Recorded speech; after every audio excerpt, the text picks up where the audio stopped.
you wish you weren't on your bike. And if that happens to tourists, they may not want to come back. So I want to do something about that as well for our roads.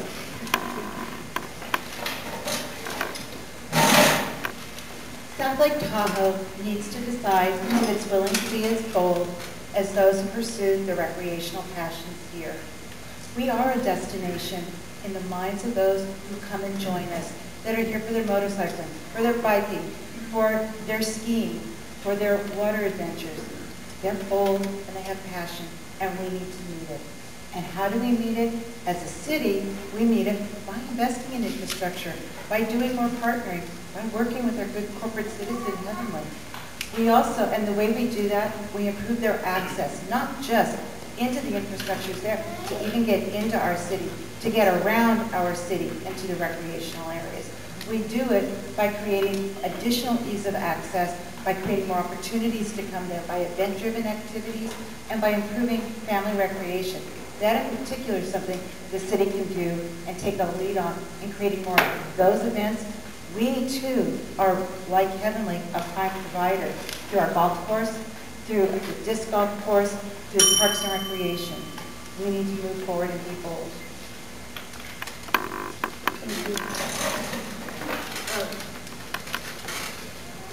We are a community that's divided. You have the old and then the new. I think if we're going to work on our infrastructure, those two sides of our community need to work together and start listening to each other. I have 16 friends that I've known since I moved to Tahoe. I worked actually in your office, Mike Allen, as your receptionist for a while. It was a great opportunity for me to be part of something magical at that time. I met my husband working for Heavenly. He's a pro athlete. And when I moved to this town, I was an avid skateboarder. I mean, I skated everywhere. I never even had a license until I was 27 years old because I rode my skateboard everywhere. So that being said, I don't skate anymore because it's just our town doesn't facilitate that kind of a thing. I think if we work with each other, develop state line, and create a pulse for South Lake Tahoe to invite tourists to come and visit no matter what, to come visit our community, what we have to offer, that will help our infrastructure. Thank you.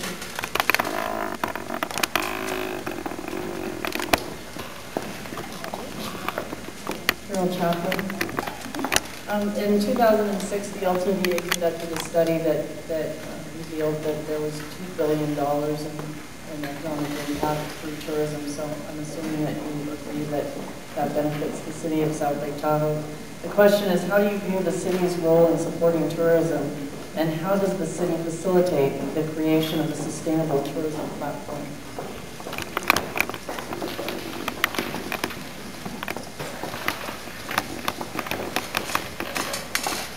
I support the city's role in tourism by aiming towards introducing what we have to future visitors. I think with our website that we should have seasonal options of things you can do around the lake. I think right now shouldn't be our slow time. Foliage is one of the most beautiful things people can come and see, and we happen to be a mecca for it. My husband's from New Hampshire, and it's the most traveled area in the country right now during this time of year. And I think if we focus on those things during our off-season and guide people in the direction where they want to go in our town, say Taylor Creek right now, I mean, there's a lot of things going on every month of the year in South Lake Tahoe. And I think we've become so comfortable with the shoulder season that we don't focus on what people are going to come here for to see.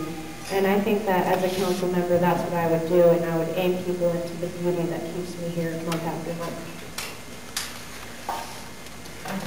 Carol, that's a very good question, and it's a big question, and you only have 60 seconds. So I'm going to focus on just one small area of the city's responsibility and really looking at that part. Part of our job is to get the message out to help support that, so we bring the people in, so that we have the ease, I'll go back to access of being able to get into this community, so that the people who do the job well of hosting our tourists, and those are our partners in the private sector, can do their job. That includes Heavenly, that includes all the small business owners, and includes our partners in the lodging industry. The city needs to facilitate those partnerships through special events and bringing more of them, frankly, not only to the state line, but across our town and into our other venues, that we develop those resources. They're underdeveloped. And I think that's an important part, how the city can specifically support tourism through its staff, through its facilities, through helping to support getting the message out that will help bring tourists to our community. And there's so much more, but not enough time.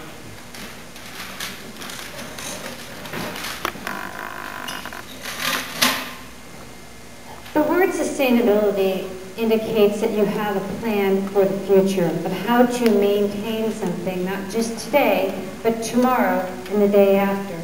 And as far as tourism goes and the sustainability of that, we have to make sure that everyone who comes to South Lake Tahoe has a positive experience. Because if they do, they're going to go back home, they're going to tell 10 friends, and they might even come back with their own family next year. So we need to focus on every individual who comes to our town and ensuring that that individual has a positive experience. And Heavenly does a great job of that. I mentioned how they greet you when you come and they greet you when you leave. And that's the kind of thing that I'm talking about for our city. If what greets you when you come and what greets you when you leave is potholes and marijuana collectives, are you going to tell 10 friends and are you going to come back with your family next year? We need to make sure that we have a family-friendly town, that we're creating that positive image, that we're greeting people when they come and leave, and making our Highway 50 be a positive place for people to their first impression of our town.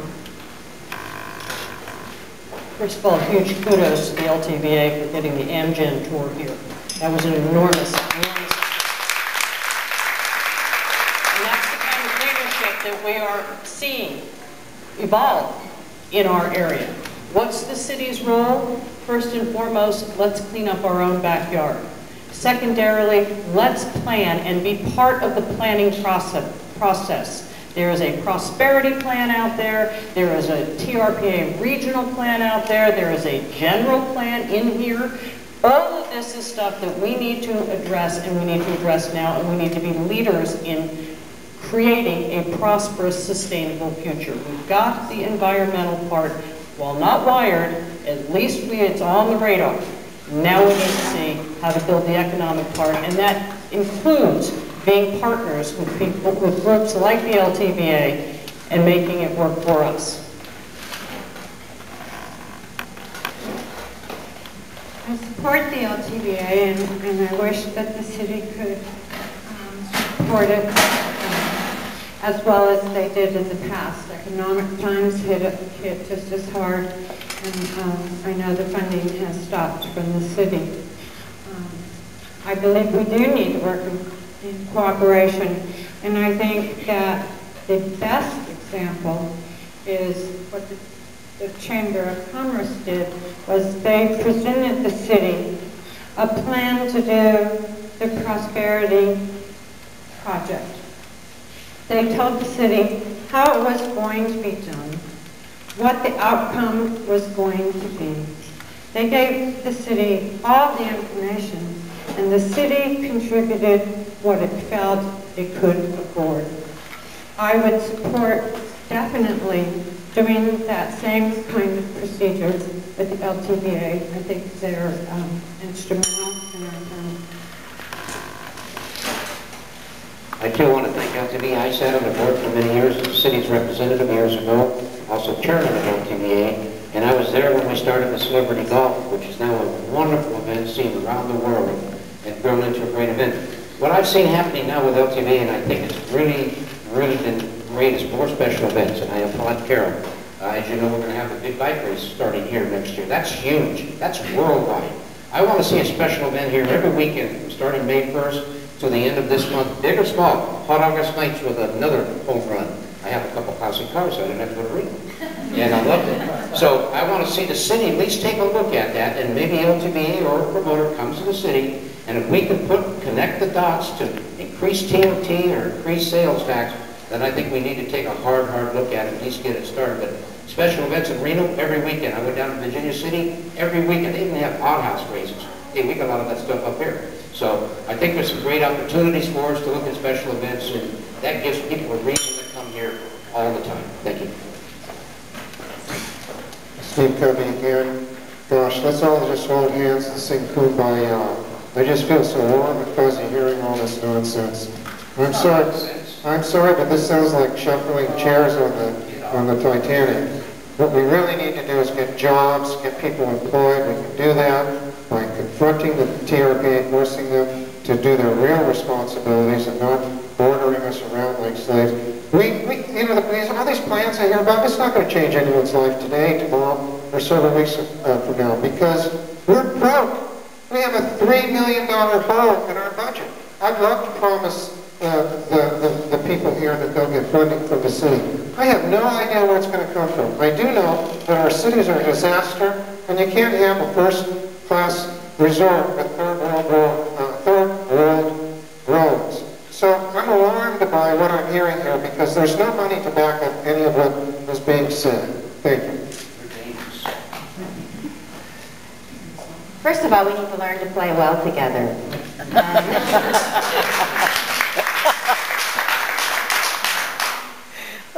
Right now, the city has board members on both the LTVA and the chamber. I don't think sometimes we show up, so therefore we're not informed.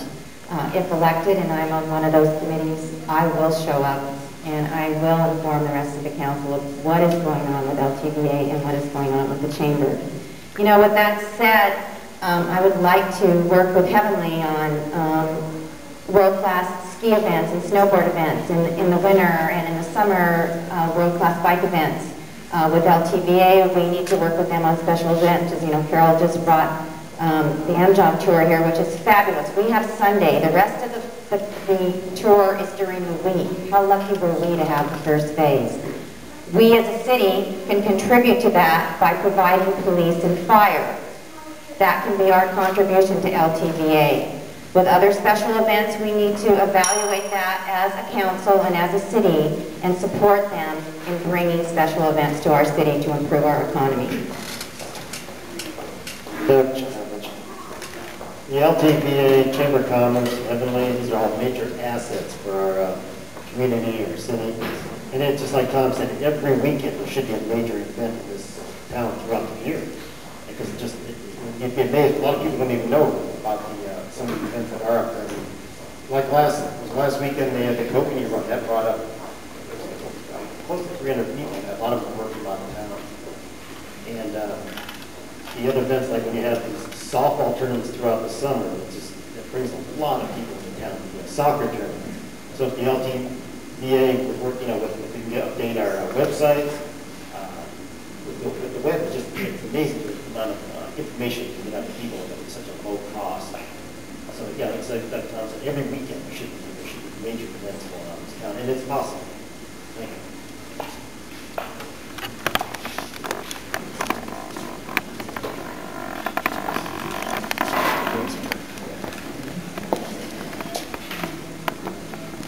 David Reyes from the South Lake Television Commission.